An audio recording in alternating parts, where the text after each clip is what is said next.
봅시다.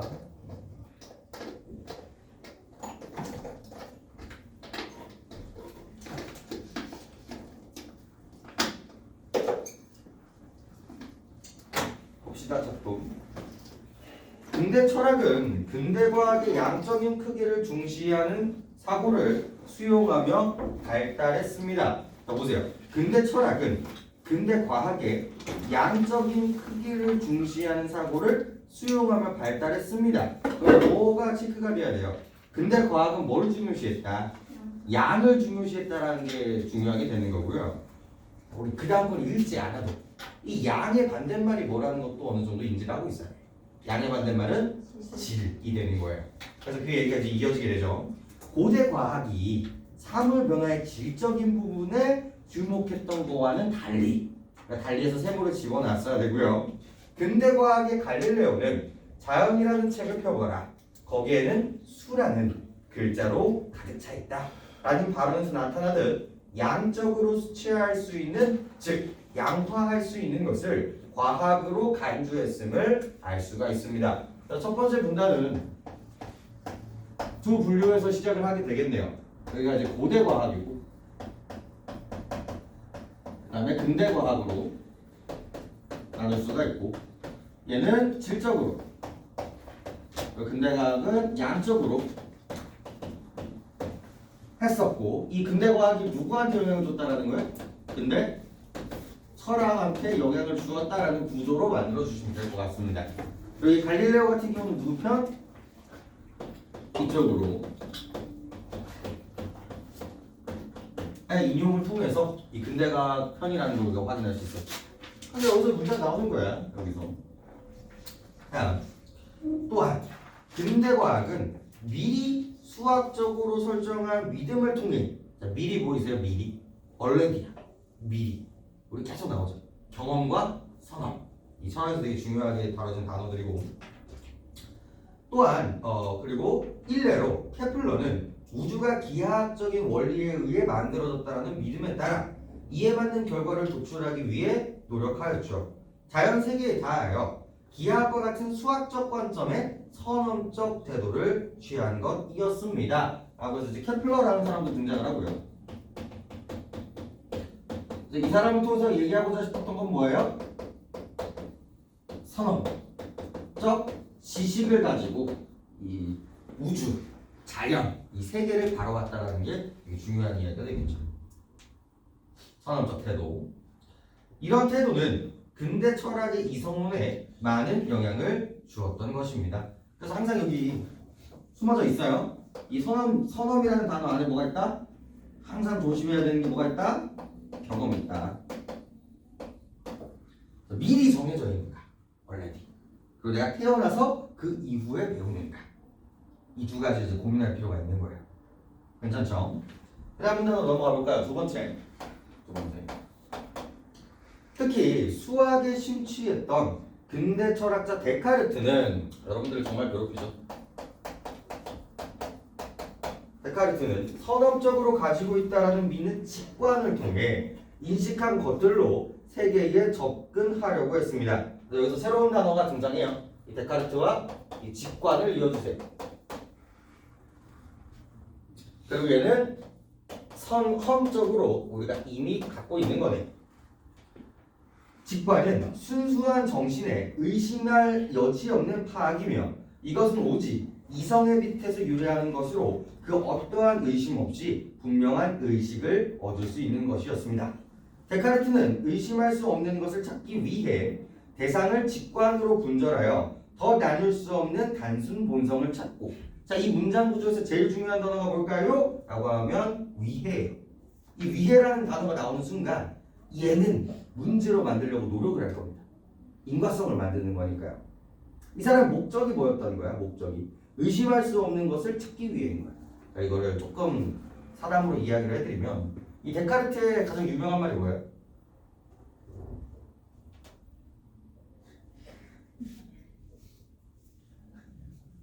처음 들어. 아니, 처음 듣지 않잖아, 이 데카르트. 그죠? 이 사람이 했던 말 중에 되게 유명한 말이 뭘까요?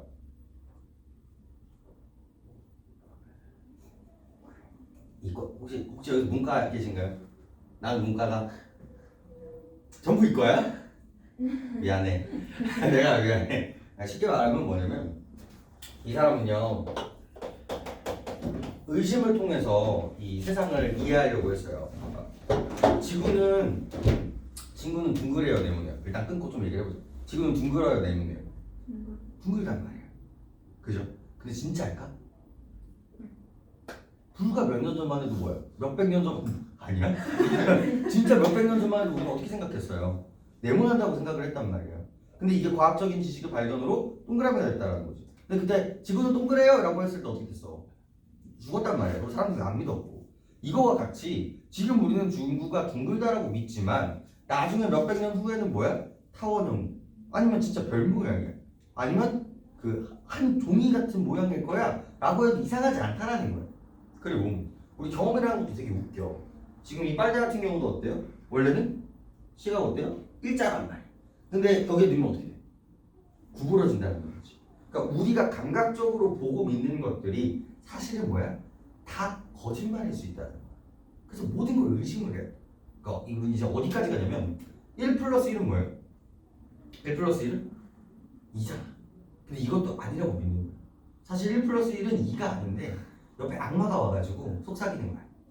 이렇게. 그래서 아닐 수도 있다라고 생각을 하는 거야. 봐봐, 모든 걸 의심해야 돼. 근데 여기서 의심할 수 없는 게 딱 하나 있어요. 뭐가 있어? 의심하고 있는 나 자신.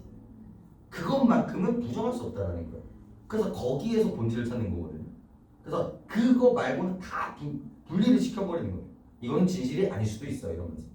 그래서 거기서 시작한다는 얘기를 이렇게 어렵게 표현을 하는 건데 다시 한번 가볼게. 그래서 뭐를 위하여? 의심할 수 없는 것을 찾기 위해서. 의심하는 것을 찾기 위해서 대상을 직관으로 분절하여 대상을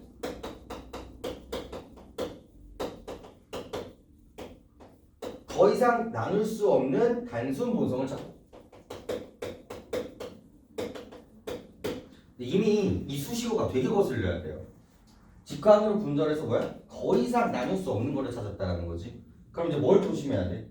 더 나눌 수 있는 요소가 뭔가 있지 않을까라는 걸 자연스럽게 생각을 하시면서 글을 읽었으면 답은 진짜 편하게 나왔을 거예요. 이 오퍼짓 사이드에 있는 부분들을 잘 보시면 그 다음에 이 단순 본성들을 복합된 개념을 통해 세계에 대한 이해를 확장하려고 했던 것입니다. 첫 번째 스텝이 나오죠. 첫 번째가 이 단순 본성을 이해하는 게 이 사람의 첫 번째 스텝이었고, 그리고 그 다음에 두 번째 스텝이 뭐예요? 복합적으로 세계를 이해하겠다라는 순서가 만들어지는 거예요. 그럼 넘버링이 만들어지는 순간 얘는 인과성이 만들어져요. 그럼 이제 논리적인 구조가 만들어진다고 생각을 하시면 됩니다. 다음, 그리고 이러한 태도는 이후 근대 철학의 흐름에 지대한 영향을 주었습니다. 그래서 더 이상 나눠지지 않는 걸로 찾은 다음에 그것들로 합쳐져서 세상을 이해하려고 했다는 거죠. 세 번째. 그런데 현대 철학자 베그르송은 이러한 근대 철학의 흐름에 반발합니다. 여태까지는 근대 얘기였었잖아요. 여기서부터 현대가 등장을 하네. 그리고 베르그송이 등장을 하고요. 이제 준비해야죠. 긴장하는 거야. 차이점이 뭘까요? 그는 이성이 세계를 분절시키며 질적인 시간마저 양적으로 쪼갠다라는 일을 한다라고 얘기를 하고 있습니다. 이성이 세상을 분절시킨대. 이걸 누가 한 말이야? 바로 앞에 있었던 데카르트가 한 말이잖아. 근데 이게 맞다라고 생각했던 근대와는 다르게 이 현대에 들어와서 이거를 나눈다라는 거지. 어떻게? 시간과 여기 질적인 시간마저. 시간은 뭐인데? 이 질적인 A임에도 불구하고 모든 것을 양으로만 생각을 하려고 했었던 근대의 사고방식이 이 시간을, 질인 시간을 양으로 파악함으로써 뭐가 생긴다? 문제점이 생긴다라고 얘기를 하고 있죠. 이걸 이제 해결해야지. 베그르송은 세계의 사물이 서로 경계가 모호한 채로 연속적인 전체를 이루고 자, 밑줄 쳐보세요. 경계가 모호하다. 연속적이다. 경계가 모호하다. 연속적이다. 이 모든 단어가 뭐의 반대인 거야? 마지막까지 나눌 수 있다라고 생각을 했었던 이 데카르트와는 정반대의 믿음을 갖고 있는 거예요. 나눠지지 않는 순간까지 떼어난다라는 데카르트. 이건 뗄 수가 있는 게 아니라 연결되어 있다라고 생각을 하는 베르송의 차이점이라는 거죠. 그럼 거기서 문제가 나오는 거예요. 그다음에 그런데 이성이 이러한 세계를 분절시킴으로써 전체성을 잃게 되었기 때문에 아무리 노력해도 세계에 대한 통찰에 실패할 수밖에 없다라는 것입니다. 그래서 베르그송은 세계를 통찰하기 위한 방법으로 이성 대신 직관과 지속을 제시합니다. 그래서 지금 문제점이 생겼죠?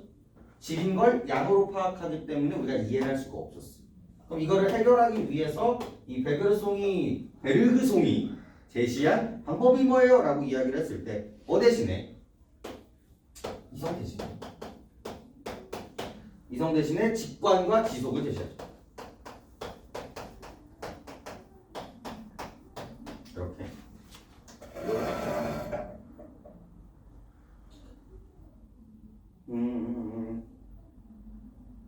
그는 직관은 공감적 경험이자 통합적 경험을 의미하게 됩니다. 공감. 계속 누구와는 달라. 그래서 저기 데카르트가 말하는 직관과 이 베르그송이 말하는 직관이 다르다는 걸 이해할 수 있어야 돼요. 여기는 분절, 여기는 통합이잖아. 그의 직관은 사물의 내부로 들어가 서로를 느끼게 되는 공감적 경험을 통해 각각의 이질성을 유지하면서도 동시에 하나가 다른 하나로 스며가면서 전체를 향해 통합되는 경험인 것이다. 예를 들어 우리가 오렌지색에 공감하는 과정을 보자. 이 과정에서 우리가 직관을 통해 공감을 확장하려는 노력을 하면 가장 어두운 색으로서 붉은색과 가장 밝은 색으로서의 노란색 사이인 이질적인 다양한 색들이 있음을 경험할 수 있으며 다시 그것들이 모호한 경계 속에서 스며들어가면서 통합되는 과정도 느낄 수 있는 것이다. 자, 여기서 뉘앙스는 뭐냐면요. 얘는 뭐야? 이미 알고 있어요. 그죠? 근데 얘는 뭐예요? 그 이후에 하는 경험인 거야. 이 색 있네? 이 색 있네? 그리고 보니까 합쳐지고 있네. 이거를 경험을 통해서 느낄 수 있다고 얘기를 합니다. 데카르트는 이미 알고 있는 거야. 뭐야 이거? 어디야? 미안해요. 공감. 그래서 이러고 있었구나. 이거 뭐가 하는 줄 알았네. 그 다음에 한편 베르그송은 공감과 통합은 지속되는 시간이 이루어진다라고 이야기를 했습니다. 그래서 여태까지 얘기를 했던 게 직관에 대한 이야기였다면 이제는 지속에 대한 이야기를 하려고 하네요. 근대 철학의 이성론은 시간을 분절하여 공간 안에 정지된 상태로 보았지만 이것도 호흡을 끝까지 갖고 가야 되는 거예요. 어디에? 여기에. 여기에 있는 아이들은 공간을 분할하였고 그리고 시간을 정지한 걸로 봤지만 얘는 지속된 걸로 보겠지. 베르그송은 시간은 너무 어려워. 베르그송은 시간은 계속해서 흐르기 때문에 공간적인 것이 시각적인 것에서 영향을 받아 생긴다는 주장을 하였습니다. 예를 들어 활짝 핀 장미꽃을 볼 때 우리는 일정한 공간을 차지하고 있는 장미꽃을 보지만 일정 시간이 지나면 꽃잎이 모두 떨어진 가지만을 보게 됩니다. 이전에 장미꽃이 차지하고 있던 공간은 비었고 이는 시간에 의한 변화가 일어난 것입니다. 그뿐만이 아니라 시간이 양적인 변화를 하는 시간이 아니라 개인 체험이 반영된 질적인 시간임에도 주장을 했습니다. 이 양에 해당하는 이야기를 했던 건 누구예요? 이 데카르트. 양. 하지만 여기에 뭐까지 들어오는 거? 그러니까 체험을 함으로써 개개인이 느끼는 바가 다를 거란 말이에요. 그러니까 양이 아니라 어디에 초점을 두었다? 질에 초점을 두었다라고 나오는 거죠. 그래서 이런 체험 같은 이야기를 하면 데카르트한테 붙여야 돼? 베르그송한테 붙여야 돼? 베르그송에다 붙여야 된다는 거죠. 미리 알고 있고 이후에 경험하고 이 이미지를 가지고 글을 읽으면 조금 더 빠를 겁니다. 다음 미술사에서는 이러한 베르그송의 철학과 유사성을 가진 사조가 인상주의입니다. 라고 해서 이 베르그송과 인상주의를 요즘 느끼는 건데 지금 10년째 이 일을 하고 있지만 적성이 안 맞나 봐. 너무 힘들어. 인상주의랑 연결을 해요. 그들은 서로 다른 색들을 합치는 대신 각각의 이질성을 살리면서 색들의 경계를 흐리게 표현하여 한 가지 색이 다른 하나의 색으로 감상자의 눈에 분절됨 없이 지속적으로 섞여 들어갔다라고 표현을 했습니다. 라고 이야기를 하죠. 그럼 인상주의의 포인트는 뭐예요? 색의 혼합인 거예요. 그죠?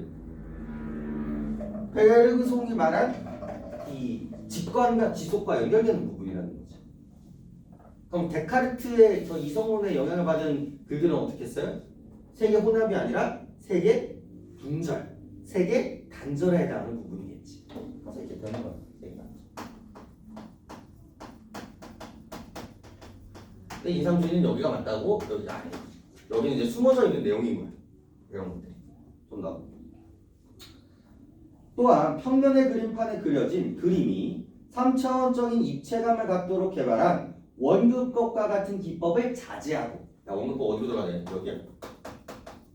이 원근법이라는 것도 철저하게 과학적인 거거든요. 먼 거는 멀고 가까운 건 가깝다 해서 단절을 시켜버리는 거거든요. 너는 앞에 있고 너는 뒤에 있고. 하지만 이 사람은 뭐야? 앞과 뒤가 하나의 공간이다라고 생각을 하기 때문에 이런 얘기들을 하게 되는 거예요. 그래서 색채를 중심으로 표현을 했습니다. 색채 중심. 그렇죠. 더불어 인물화 속에 지성을 통해 포착된 인물의 위대함이나 교훈을 담으려고 했던 고전주의와는 다르게 인상을 표현하려고 했었던 것도 특징이네요. 그래서 똑같이 그냥 또 나와요. 얘는 뭘 좋아했어? 인상을 좋아했어요. 뭐와는 달리 사회적인 메시지라든지 그런 의미를 부여하려는 위대함이나 교훈을 담으려는 뭐와는 다르게 고전주의와는 달리 누구는 인상주의는 이랬다라고 이야기를 하고 있죠. 그래서 이제 예시를 나와야죠. 예를 들어 말의 풀밭 위의 점심 식사에는 등장인물들에 대한 어떤 이야기도 의미가 없습니다. 오로지 검은색과 흰색의 대비라는 색채의 미적 효과를 위해 검은 양복을 입은 남자와 야채 여자를 그렸고요. 고전주의에서는 풍경이 인간과 인간 행위의 배경에 불과하였지만 하지만 인상주의 회화에서는 인간도 독점적 지위 대신 배경의 일부로서 의미만을 지나거나 아예 사라지기도 했습니다. 이거 확장해볼까요? 이게 같은 결이에요. 얘네들이 주어만 다르지. 인간과 자연을 이야기를 했을 때 이 고전주의에서는 뭐예요? 인간을 분절시키는 거예요. 자연과 다른 우리 인간 대단해, 멋있어, 남들과는 달라 이렇게 돼버리는 끊어놓는 거거든. 근데 인상주의에서는 이걸 어떻게 해줘야 돼? 연결을 시켜주니까 인간과 자연이 똑같은 거예요. 인간도 배경이고 자연도 배경이 돼버리는 거죠. 하나의 공간으로서 이 느낌을 보시면 될 것 같고. 왜냐하면 인상주의 화가들에겐 중요한 것은 대상에 받은 인상을 전달하는 것이지 그 대상이 인간인지 풍경인지가 중요하지 않았기 때문이겠죠. 인상주의자들은 색들을 합쳐 만든 중간색은 편견이기 때문에 이를 색채의 고유의 색으로 되돌린 후 빛이 연출하는 색채의 아름다운 변화들을 연속적으로 느끼게 하는 것이 중요하다고 생각을 했습니다. 이로써 대상에 어떤 의미나 교훈을 담는 것이 아니라 인상을 그대로 전달하려고 노력했으며 이는 베르그송이 이야기한 근대 철학이 가져온 지성에 의한 분절로 의한 회복과 이질적인 것의 연속 안에서 공감을 통한 통합으로 정체성을 느끼는 것과 유사한 의미를 가지는 것이 됩니다. 이런 얘기로 그림 마무리가 되고 있죠. 여기서 여러분들의 또 시사 상식을 조금 더 확장시켜드리면 여러분들 인상주의가 나온 이유가 뭘까요? 갑자기 왜 이런 인상이 중요해졌을까? 그렇지. 똑똑해요. 이게 봐봐. 우리 이성의 끝자락. 이성, 이 과학의 산물은 사진이. 그러니까 그 전까지만 해도 이 그림을 얼마나 정확하게 표현할 수 있는가가 미적인 가치였어요. 근데 뭐가 딱 등장해? 사진이 딱 등장하는 거예요. 사진 등장하니까 이 사람들이 이제 위기의식을 느끼게 되는 거예요. 그러니까 이 색과 색의 정확한 표현들은 이제 누가 할 수 있게 됐어? 사진이 할 수 있게 됐어. 그럼 이제 미술이 해야 되는 영역은 무엇인가? 그건 뭐야? 우리 기계가 할 수 없는, 우리 인간만 느낄 수 있는 그것을 표현해보자. 그게 뭐예요? 우리 인간이 느끼는 인상. 사진은요 절대로 이걸 담을 수가 없어요. 사진은 찰칵하잖아요. 그럼 그때 그 색감만 표현할 수 있는 거예요. 근데 인간이 그 대상을 보면요, 아 이거는 17시에 강아지가 산책해가지고 멍멍 소리가 들리고 색깔이 살짝 반짝반짝거리는 그런 변화까지도 같이 넣을 수 있게 된다는 거예요. 그래서 그런 것들을 통해서 이제 표현하려고 했었던 인상주의의 화가들이 이런 얘기들이 되는 거죠. 근데 이런 것들 다 뭐야? 다 과학인 거야.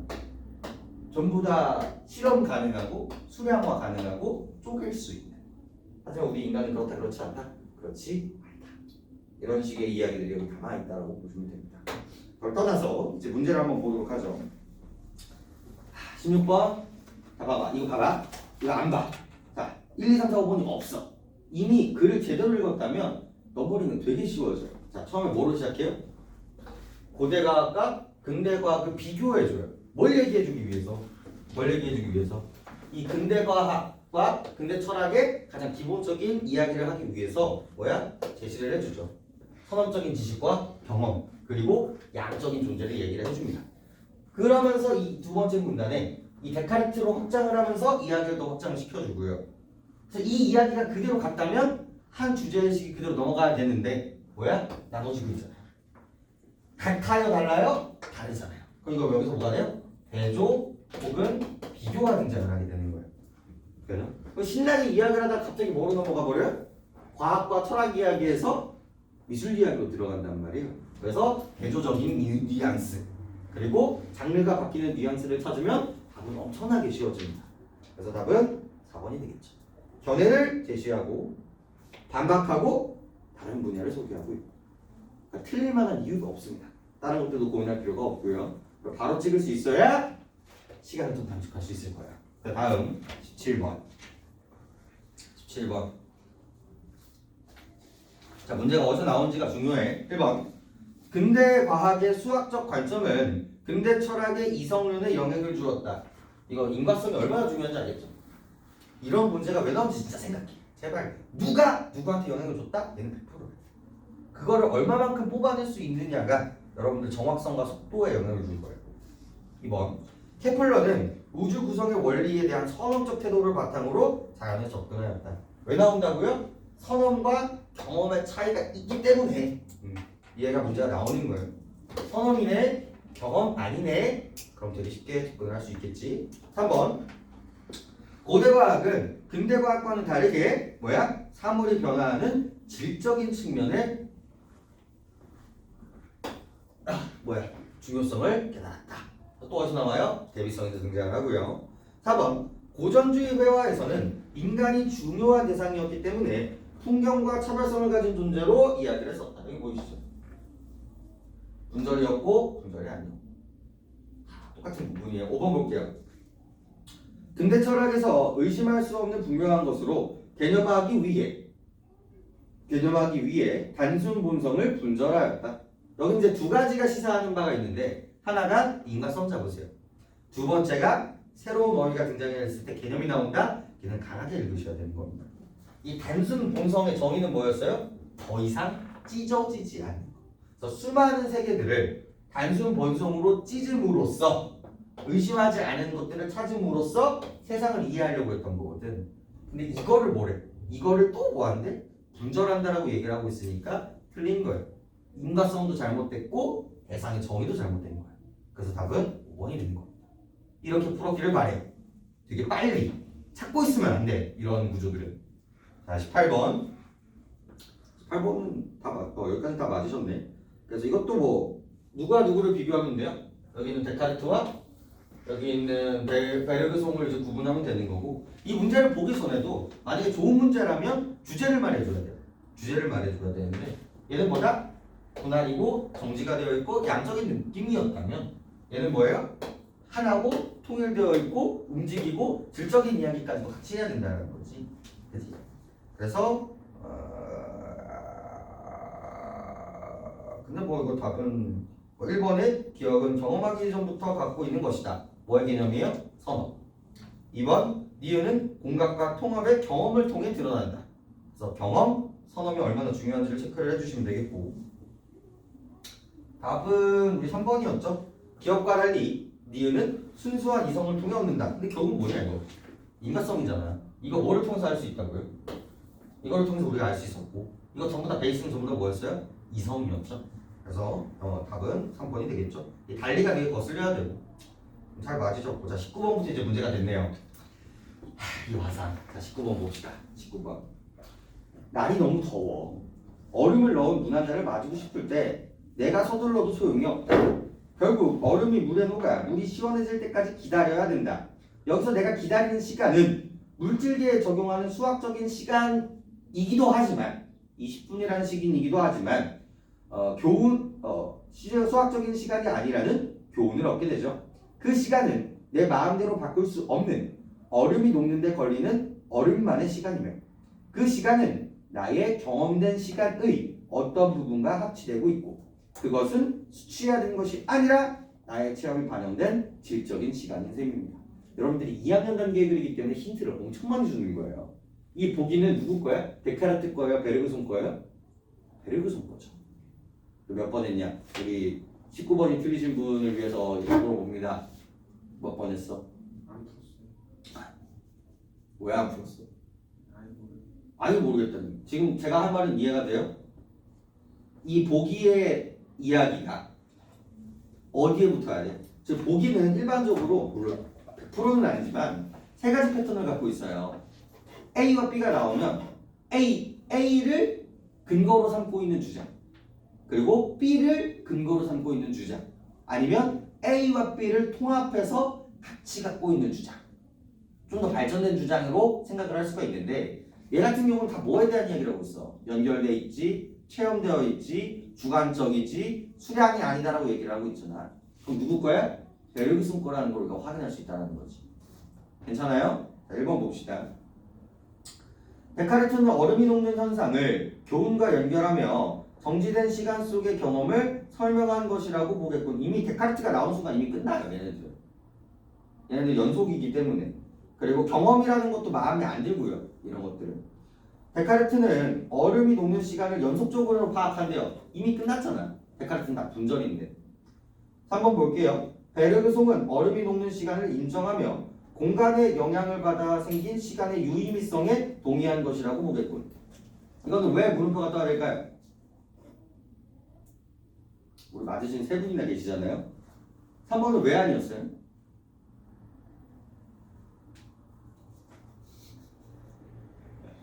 왜 아니었어? 공간에 영향을 받아. 왜? 공간에 영향을 받지 않나? 시간에 영향을 받는다는 이야기를 하고 있었죠. 그리고 4번 베르그송은 얼음이 녹는 현상과 자신의 기다림을 통합하는 체험을 통해서 아까 뭐였어? 이 사람 통합 아까 네가 지적했었던 공감 체험 그죠? 그리고 양이 아니라 뭐야? 질. 그래서 모든 부분들이 맞는 부분들이기 때문에 답은 4번이 되겠죠. 그리고 4번에 베르그송은 뭐야? 수의 개념화라는 건 누구 거예요? 수를 좋아하는 건 데카르트였죠. 그래서 얘도 이상한 이해가 되는 겁니다. 괜찮을까? 자, 우리 20번도 틀리신 분이 계셔서 이야기를 합니다. 자, 20번은 또 이거야. 또 어디서 나오고 있어? 이거 아니면 이거일 거예요. 근데 보니까 어디에 해당하는 이야기가 되겠어요? 아, 말의 거네. 이 작품은 빛이 정면이 대상을 비추지만 솔과 발을 빼고는 그림자를 표현하지 않아 평면감이 나타납니다. 뭐였어 아까? 입체감을 만들어주는 거는 원근법이었죠. 이거 대신에 인상을 중요시했던 건 인상주의예요. 두 번째. 또한 이 작품은 풍경이 없으며 색이 입체감에 구애받지 않고 자신의 영역을 분명히 하고 있습니다. 검은색, 붉은색 원색과 같은 원색을 사용한다는 것도 이 인상주의의 특징이었고 대상의 인생을 드러나는 인물 안에 통합된 것입니다. 이 보기는 이 인상주의의 특징을 갖고 있는 아이. 이제 뭘 찾으시면 됩니까?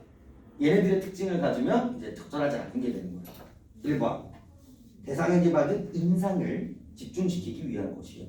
인상. 2번 최소한의 그림자로 표현한다는 건 입체감이 중요한 게 아니라 인상이 중요하기 때문이겠죠. 입체감이 중요할 거면 그림자를 엄청나게 빡세게 그려야 되거든요. 3번 색들을 합친 중간색을 사용하지 않는 것 역시도 이 인상주의의 특징 중에 하나였고요. 4번 특정한 의미나 교훈을 담기 위한 것도 이 사람이 싫어했던 부분들이겠죠. 자, 5번 봅시다. 대상을 향해 정면으로 빛이 비추는 구도로 그린 것은 색들이 감상자의 눈에 섞이지 않고 이질적으로 독립되도록 한 거예요. 봐봐. 섞이지 않는다. 이질적이지 않다는 다 어디 거야? 다 어디 거예요? 여기 거잖아.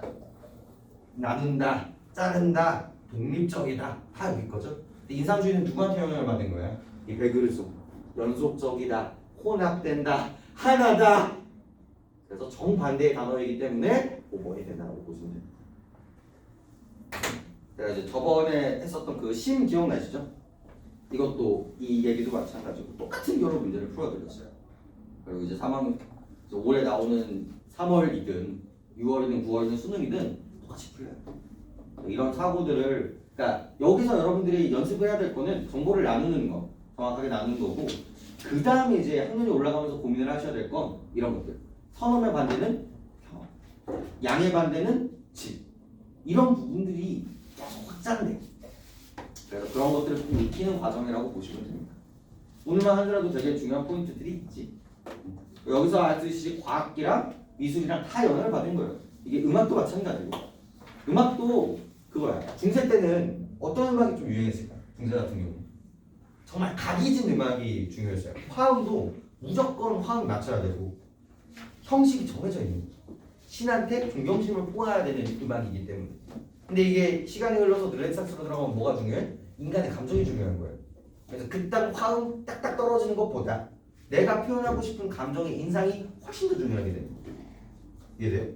그래서 이 모든 것에 영향을 주는 부분들이기 때문에 이런 문제들이 이제 등장한다고 보시면 됩니다. 알겠죠? 네, 여기까지가 비문학 좀 이야기를 하고요. 그 다음에 앞으로 넘어와서 문법에서 좀 얘기를 해보죠. 자, 11, 12, 13 이렇게 보게 될 텐데 다 중요해요. 다 중요하고 13은 조금 아프네. 저번에 아니 아까 저번 시간에 문제는 잘 풀더구만. 13번부터 잠깐 보자. 13번부터.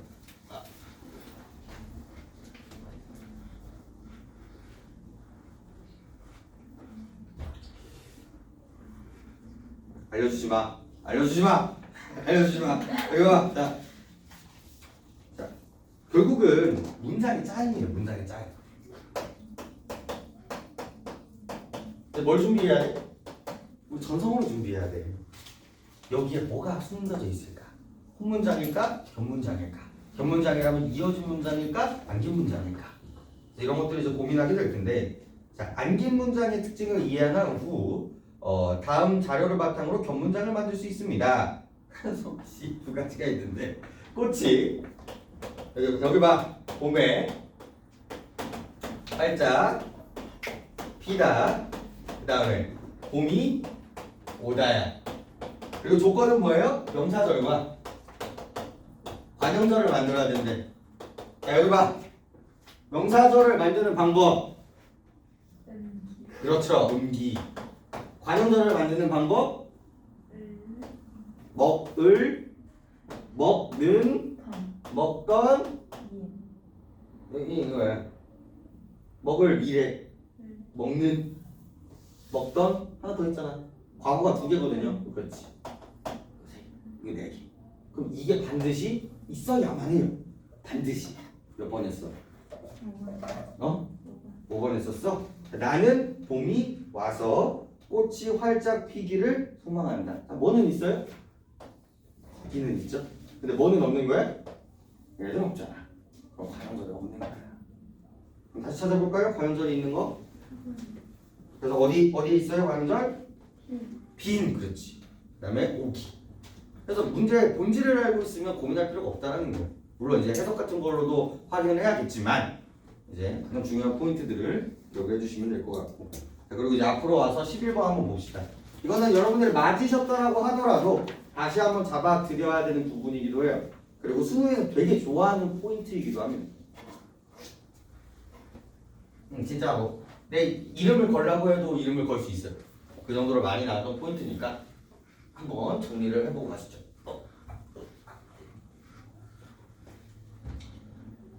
자, 어근이나 파생어나 합성 등 조어 과정에서 참여하는 요소 중 의미상 중심이 되는 부분을 말하며 어간은 용언이 활용을 할 때 중심이 되는 줄기 부분으로서 활용해서 어미에 선행하는 부분을 말합니다. 예를 들어 맞기다에서 맛은 어근, 맞기에는 어간입니다. 정말 수험생들이 가장 어려워하는 포인트가 등장을 했어요. 근데 이것부터 좀 이해를 하고 봅시다. 그러니까 이게 어려운 이유는 되게 단순해요. 이게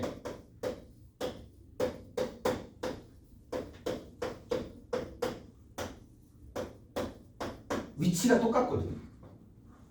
얘는 어간이고 얘는 어미예요. 어근이고 접사는 없어요. 얘는 어간이고요. 얘는 어미예요. 얘는 어근이고요. 접사는 없어요. 얘는 어간이고요. 얘는 어근이에요. 얘는 접사입니다. 그래서 위치가 똑같은데 이렇게 물어보는 포인트들이 전부 다 다르다는 거예요. 그래서 당연히 헷갈려요. 이런 부분. 그래서 여기 위치도 똑같은데 얘는 선어말 어미고 얘는 접사라고 얘기를 해요. 그래서 얘는 어미이기 때문에 어간은 여기까지밖에 안 되고요. 이 접사는요 어간의 모습을 바꾸기 때문에 여기까지가 어간이 됩니다. 이런 부분들이 왔다 갔다 하거든요. 자, 이거를 이해하기 위해서 이제 뭘 이해하셔야 되냐면, 자, 음운이 모여서 음절이 모여서 형태소가 모여서 단어가 모여서 어제 이렇게 봤었잖아요. 이걸 이해하기 위해서 어디서 봐야되면 여기서 이제 얘기를 해야 돼요. 단어 부분에서. 그래서 이 단어에 종류를 구분한 개념이 있죠. 종류를 구분한 개념을 품사라고 이야기를 해요. 그리고 단어를 만드는 방법이 있어요. 단어의 형성이라고 이야기를 합니다. 이 단어를 어떻게 만들 것인가. 그래서 여기서 등장하는 개념이 이제 합성어라는 개념과 파생어라는 개념이 등장해요. 혹시 이거는 이해가 될까? 처음 듣는 이야기인가? 들어는 봤어? 자, 천천히 해봅시다. 자, 단어를 만드는 데 있어서 이 형태소로 단어를 만들거든요. 이 형태소라는 건 뜻을 가지고 있는 최소다. 사과했을 때의 사과. 그죠? 이런 것들. 근데 이 단어는요, 뜻을 갖고 있으면서 혼자 자립할 수 있는 최소 단위를 얘기를 해요. 그래서 형태소이면서 혼자 쓸 수 있으면 단어가 되는 거고, 뜻을 갖고 있지만 혼자 쓸 수 없으면 단어는 되지 못하고 형태소가 되는 거예요. 그래서 이렇게 하나의 형태소를 가지고 단어를 만들면 단일어라고 이야기를 하고요. 그죠? 형태소가 2개 이상으로 만들어지는 아이들을 복합어라고 이야기를 하게 됩니다. 사과 어때?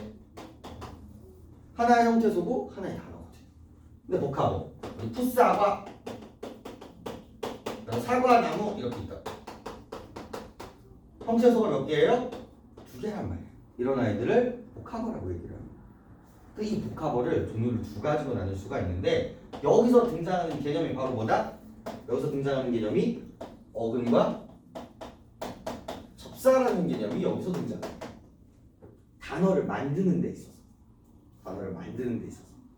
그래서 혼자 쓴 이 어근의 정의는요, 단어의 실질적인 뜻을 갖고 있는 부분을 의미를 합니다. 이 뿌리 근자거든요, 얘는. 그래서 실질적 뜻을 갖고 있어요. 그리고 이 접사는요, 전체 조건이 어근 앞 뒤에 붙어서 그럼 다 이렇게 1번 뜻을 부여해주고요, 2번 품사를 바꿔주고요, 3번 어간의 모습을 바꿔준다는 역할을 하고 있습니다. 근데 여기서부터 좀 얘기를 해볼게요. 그리고 이제 이 어근 앞뒤에 붙어서라는 건 뭐야? 혼자 쓸 수 없다라는 얘기가 똑같거든요. 그러니까 의존 형태소라는 거예요. 즉 혼자 돌아다니지 못한다는 거. 자, 이 풋 같은 경우는 어때요? 혼자 쓸 수가 없어요. 사과라는 건 혼자 쓸 수가 있죠. 그래서 얘는 접사고 얘는 어근이 되는 겁니다. 근데 사과와 나무는 전부 다 혼자 쓸 수 있기 때문에 어근과 어근이 되는 거예요. 이렇게 어근과 접사가 합쳐져 있는 걸 뭐라고 얘기를 하고 파생어라고 이야기를 하고요. 이렇게 어근과 어근이 합쳐져 있는 단어를 뭐라고 불러요? 합성어라고 이야기를 하는 겁니다. 그럼 이때 등장하는 개념이 뭐라고? 이 접사라는 개념인 거죠. 괜찮아요? 여기까지.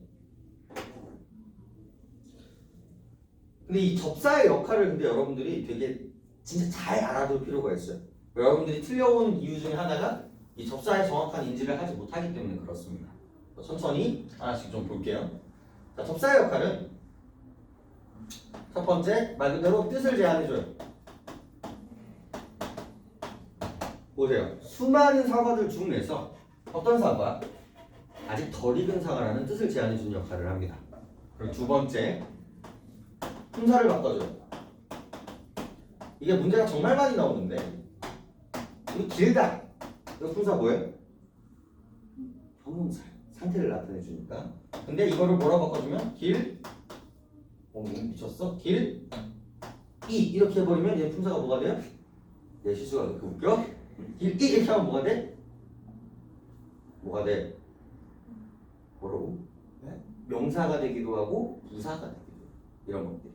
근데 봐봐. 얘는 뭐였는데? 형용사였는데 명사가 됐어. 그럼 뭐가 돼? 품사가 바뀌었기 때문에 그럼 얘 뭐예요? 라고 물어보면 접사라고 얘기를 할 수 있어야 돼요. 고민할 필요가 없어요. 품사가 바뀌면 뭐야? 접사입니다. 그죠? 그 다음에 한번 그리고 이것도 여기서 좀 이거 한번 해볼까?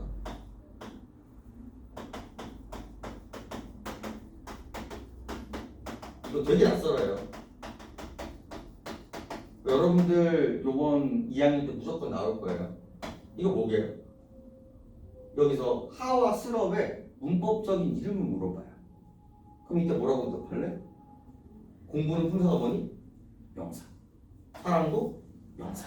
근데 공부하다 하면 동사가 되는 거야. 사랑스럽다 하면 형용사가 되는 거야. 그럼 얘들 이름 뭐라고 부르면 돼요? 접사라고 부르면 되는 거야. 접사. 선어말 어미가 아니라 접사인 거야. 얘네들. 그리고 세 번째가 어간의 모습을 바꿔줌으로써 우리 하잖아. 뭐야? 문장 성분을 바꿔주죠. 우리 서술어의 자릿수 이야기를 하면서 잠깐 이야기를 했을 겁니다. 원래는 먹다였거든. 그래서 여기가 어간이고 여기가 어미였어. 근데 얘가 뭐가 되는 순간? 먹이다가 되는 순간 나는 빵을 먹다 해서 나는 빵을 친구에게 먹이다가 되는 거죠. 필수적 부사가 갑자기 생겨버리는 거예요.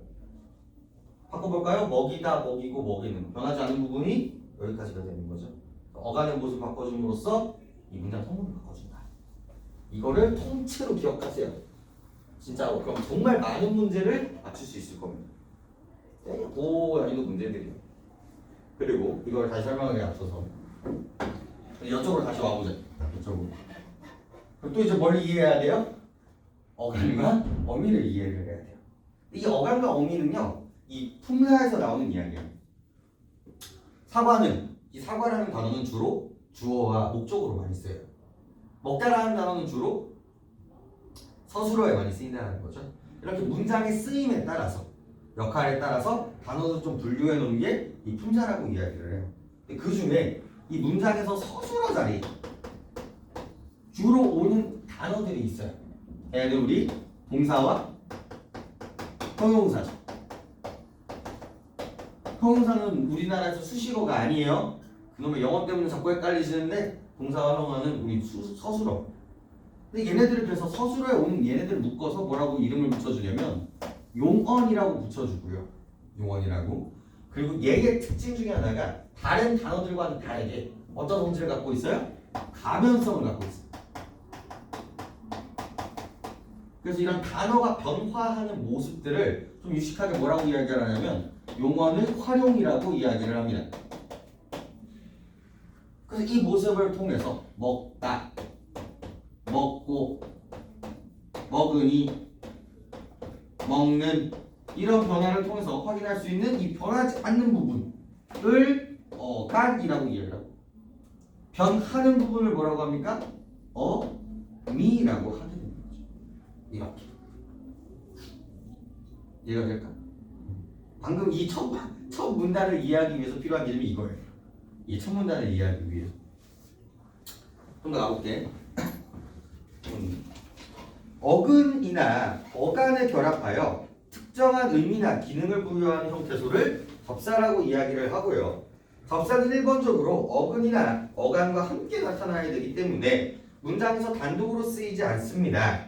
접사는 기능에 따라 단어 파생에 기여하는 파생 접사와 활용할 때 어간에 결합하여 문법적인 기능을 표시하는 굴절 접사로 나누기도 합니다. 정말 숨이 막히는 단어들이 나오죠. 자, 동그라미 쳐볼까요? 파생 접사 동그라미 쳐보시고요. 파생 접사 그리고 굴절 접사 동그라미 쳐보시죠. 근데 그 읽다 보면 이 굴절 접사가 뭐라는 것도 알 수 있어요. 굴절 접사는 뭐라고 얘기를 한다? 어미라고도 이야기를 한다라고 이야기를 하죠. 두 가지가 있어. 파생 접사와 굴절 접사라고 이야기를 하는데 이 굴절 접사는 뭐라고 얘기하는데요? 어미라고도 이야기를 한다라고 얘기를 하죠.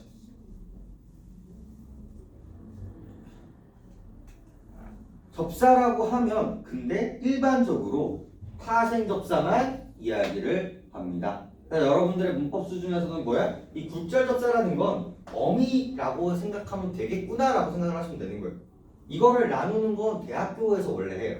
대학교에서 국어 국문과를 가시면 왜 얘가 굴절인지를 알게 돼요.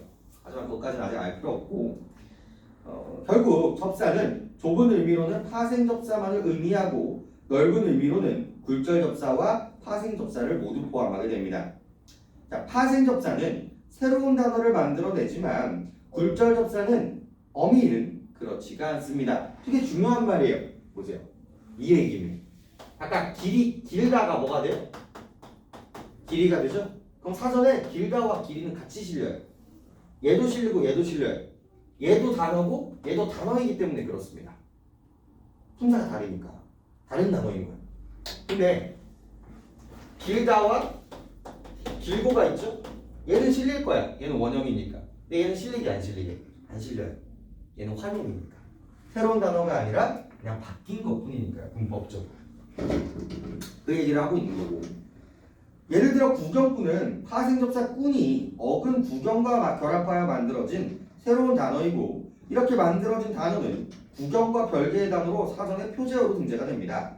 이에 비해 어간 먹에 어미가 결합한 먹지, 먹자, 먹어서 등은 사전에 표제어로 등재되지 않고 기본어인 먹다만 사전에 표제어로 등재되는 되죠.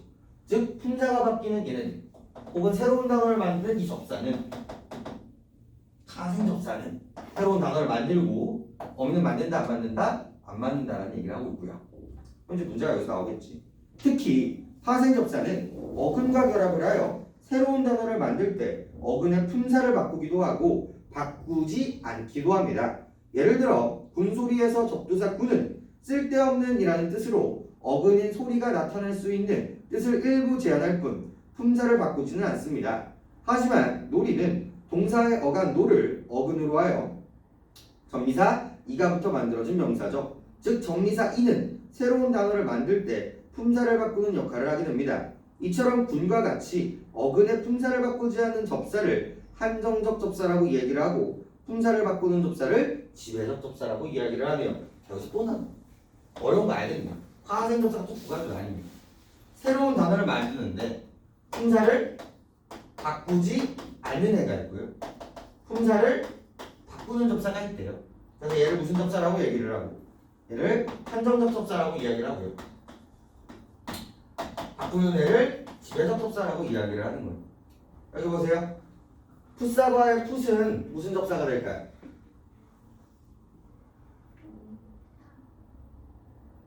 당연히 파생 접사죠. 파생 접사에 자, 사과는 품사가 뭐예요? 명사. 풋사과는 명사. 그럼 뭐야? 한정적이라고 하는 거. 아까 전에 쓰던 길다는 동사 길이는 품사가 바뀌니까 여기서 이는 뭐라고 한다? 지배적 접사라고 이야기를 하는 거죠. 이게 어휘가 어려워서 그렇지 다 나오는 이야기들이에요. 그리고 정말 얍삽하게 백석고 있잖아요. 안 가르쳐줘 이 단어를. 이 집 불과 2년 전 일이에요. 집에 이 단어 있죠? 한정접사, 지배적 접사, 파생접사, 주접사를 안 가르쳐줘요. 그 단어를 안 가르쳐주고 이 내용만 설명해 준 다음에 시험에 내요. 이거를 고대로 냈어요. 이 파트. 근데 이 파트가 이제 사설에서 나왔던 거. 이투스 아직도 기억나. 이투스 사설 모의고사랑 대성 모의고사 그 지점을 빼가지고 여러분 시험에서 고대로 나왔습니다. 억울해요가 아니라 근데 이 내용을 우리가 이미 알고 있었으니까 이거 이꼴 그거라고 해놓는구나 라고 할 수 있는 능력을 요구했던 거지. 대신해서. 그래서 우리 이해를 좀 하실 필요가 있겠고 우리 11번 볼까요? 11번 몇 번 하셨어요? 3번이요. 자, 되었다의 어은 니은에 해당하는 예로 어간에 결합하여 특정한 기능을 부여하는 형태소로군이라고 이야기를 합니다. 자, 먹었다. 어려운 이유 알아요. 여기 보세요.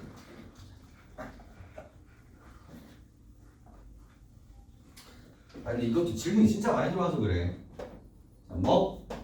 자, 나와. 이제 뭘 비교할 수 있어? 이건 여기 학교 내신 문제이기도 했어요.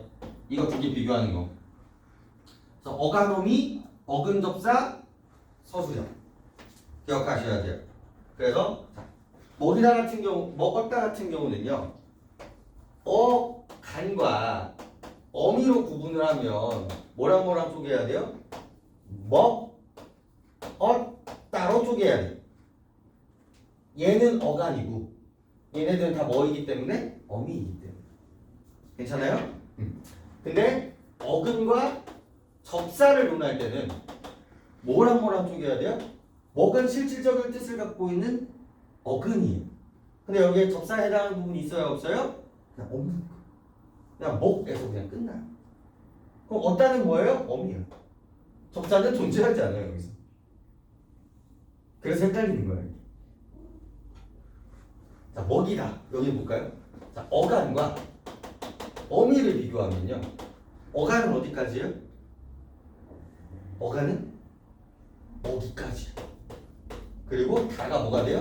어미가 되는 거예요. 그리고 이 어근과 접사로 비교를 하면 뭐가 되는 거야? 어근은 먹까지. 접사는 이까지.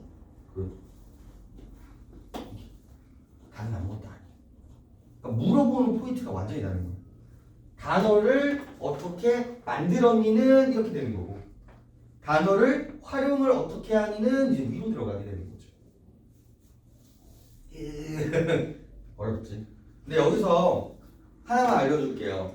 여기에 위치가 헷갈릴 거야. 여기 있는 애가. 그럼 얘를 딱 외워두시면 돼요. 선어마음에는 딱 두 개밖에 없어요. 뭐랑? 시제 표현이랑 높임만 해요. 그렇게 생각하세요. 일단은 딱 두 개밖에 안 해요. 얘는 지금 뭐야? 과거 나타나고 있죠? 그럼 얘는 선어마음이에요. 알겠지? 그래서 나머지 것들은 다 뭐라고 생각하면 돼? 접사라고 생각하면 대략 맞을 거예요. 거의 대부분. 어디나 문제 100%는 없지만 대부분 그렇게 될 겁니다. 알겠죠? 그런 의미에서 이 4번을 찍으셨는데 3번을 찍으셨는데 되었다의 어은 접사의 어미예요? 접사의 어미예요?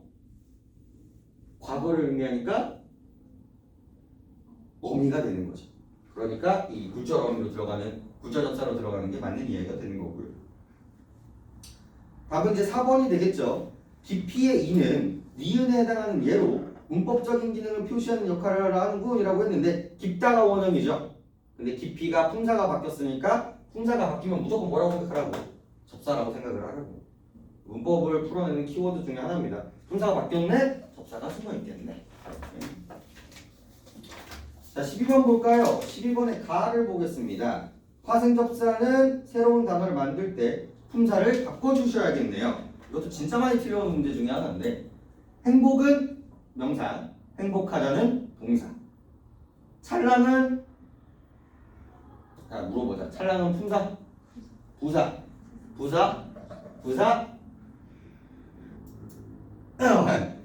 팁을 좀 드리면 음성 상징어가 되는 애들은 다 부사예요. 찰랑찰랑, 똑똑, 뚝뚝. 바로 더 빡치는 백석고시 이거 너희 학교에서 나왔던 거거든요. 이게 통사적 합성어니 비통사적 합성어인지를 한번 나왔어요. 근데 통사적 합성어는 봐봐 명사랑 만나면 얘는 통사적 합성어야. 얘는 통사야. 근데 부사랑 명사랑 만나면 원래 과정사가 꾸며줘야 되는데 부사가 꾸며주거든요. 그럼 얘는 비통사예요. 이런 게 있어요. 그럼 이제 얘를 물어봐. 그럼 이거 통사 같냐 비통사 같냐? 통사 같지. 그래서 얘를 다 통사 찍어서 다 틀려왔어. 근데 알고 보니까 이 얼룩이 원인이 뭐게? 얼룩이에요. 그래서 이게 뭐야? 부사야. 이런 문제. 이런 거는 틀려도 되지만 이런 것까지 얼룩이 원형이다. 그거 애들 어떻게 알아요? 요즘은 근데 많이 연해졌어. 여러분 학교도 한 3년 불과 3년 전만 해도 정말 2학년도 내셨는데 나중에 기출문제 보여줄게. 다른 학교 기출문제랑 여러분 학교 기출문제를 보면 더럽다, 정말 지독하다 이런 얘기가 나올 거예요. 나중에 얘기를 하고 그 다음에 3번 볼까? 찰랑거린다. 찰랑은 부사였고 찰랑거리다는 형용사가 되는 거고요. 그 다음에 좁혔다. 우리 좁다는 형용사, 좁히라는 아주 놀랍게도 동사예요. 그죠? 4번 높다. 높다 형용사, 높다 라타 형용사. 그래서 바뀌지 않았죠, 분사. 5번 자랑 명사, 자랑스럽다 형용사. 그래서 너무 쉽게 4번이 되는 거. 괜찮을까? 분사 바뀌는 거. 자, 여기서 끝나지 않고 하나 퀴즈. 자, 그러면 이 정말 문제를 잘 내시는 이 수능을 내시는 분들이 정말 문제를 잘 내시는데 이 두 가지를 어떻게 물어보는지를 보여드릴게요. 내가 몸이 좋다. 이렇게 한 다음에 여기 두 개를 밑줄 치는 거야. 이렇게. 그럼 여기는 꾸 플러스 미음이고요. 얘도 역시 뭐예요? 꾸 플러스 미음이에요. 자, 그래서 적어봅시다. 이거 적은 다음에 적어보세요. 얘의 이름들이 뭘까를 한번 적어봅시다. 얘랑의 이름을 한번 적어보시죠. 지금요? 그 아래. 네, 지금요. 어? 그럼 필요 없다고? 근데 잘못 들었니 지금? 가방을 챙겨왔니? 그래서 하나도 안 적고 있었구나. 아니 몰라 안 적었는데. 아니. 두 개만요. 응. 두 개 먹어도 뭐가 있겠어? 그리고 넌 나랑 했어. 기억나니? 맞아. 틀리게 왔네 아주 그냥. 또 마찬가지야. 이런 문제가 왜 나올까? 두 개를 같이 물어볼 수 있는 건 정말 좋아.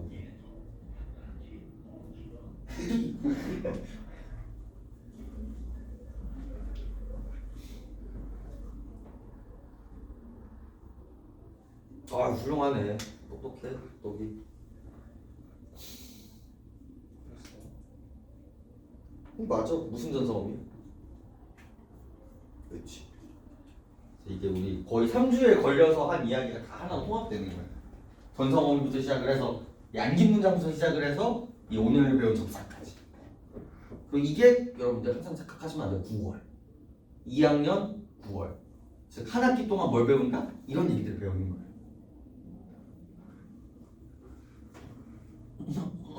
둘 다서 이거 뭐야 잠깐만요. 이거 모르겠어요.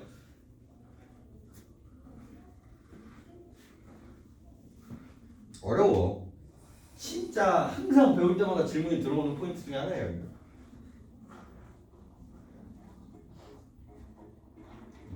10년 전에도 이 문제가 나왔고 10년이 지난 이 시기에도 나와요. 그 이유는 뭐냐면 애들이 내도 틀려. 그리고 고전법 같은 경우는 레벨이 올라가지 않아요. 왜? 맨날 틀리거든 애들. 근데 이제 의문론 같은 경우는 어때요? 애들 내용 다 맞으니까 이제 문제의 변형이 엄청나게 많이 일어나요. 이제 다 맞으니까.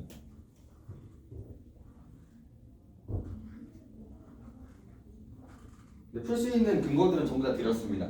품사가 바뀌면 무조건 뭐라고? 접사.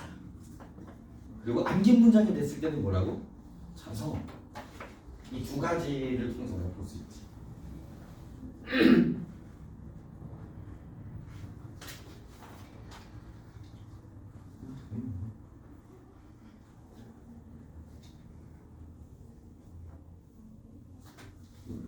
우리 개강이 언제냐? 16일? 우리 전에 인터넷 강의 한 일주일 하니? 16일부터 인터넷 강의야? 아니 좀 이렇게 아니 진도를 나가야 여기 내신을 하든 말든 할 거 아니야. 아니 씨, 너무 스트레스 받네 진짜. 너무하는데. 16일부터 인터넷 강의야? 16일부터 개. 오늘 며칠이지? 오늘 초 아니야? 미쳤네. 벌써 괴롭다. 중간고사는 진짜 안 보겠네요. 중간고사는 진짜 안 볼 거고. 5월 말에 보는데? 한 달 보고 보는데? 개강하자마자 우리 내신 기간이네. 바로 시작하자마자. 다행이다. 그 반을 이렇게 학교로 해서 그나마 좀 다행이네요. 아니었으면은 진짜 주옥 될 뻔했네. 포기하면 안 돼. 저거 봤어? 한 개만 관용사용 우리 그걸 아니었구나. 우리 관용사용 전성은 뭐 있었어? 방금이었어. 을이랑 건이랑 은이랑 그렇지. 근데 여기다 뭐 적어놨니 너 지금? 음기는 뭐였어 원래? 그렇지. 돌고 돌죠? 자, 줘봐요. 잘 모르겠어요. 가봅시다. 이걸 하신 분들은 정말 잘하시는 거고요. 실수를 하셨다고 해도 너무 개의치 마세요. 여러분들 선배가 정말 많이 풀리는 부분 중에 하나예요. 근데 아쉬운 건 첫 번째, 품사가 바뀐다. 얘는 접사예요.